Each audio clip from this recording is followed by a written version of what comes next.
This one's going to trigger a lot of people. When people say that they think their strong foreign accent is part of their identity, I couldn't disagree more. And the reason that I can say this perfectly comfortably without getting canceled is because I'm a foreigner as well. In fact, when I changed my strong foreign accent, it had literally zero negative impact on my life or my identity in general. If anything, it made it much easier to be authentically myself in any conversation I had, which also includes content creation, sales calls, and recording ads. And this is coming from somebody that already had really good grammar and vocabulary at the time. Because, well, quite simply, I wasn't any more or less German after changing my accent.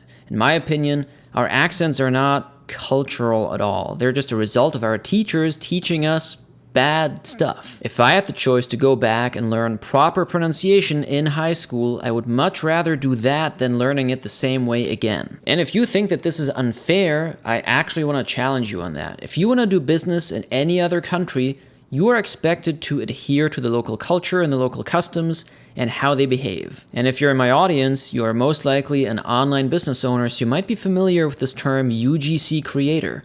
That is, right, you're selling a product to a certain avatar, and most people will try to really match the UGC creator to the avatar that they're trying to sell to. So if you're trying to sell to 30-year-old white women that are brunettes and they're soccer moms or something, you will probably try to find a UGC creator that matches that avatar.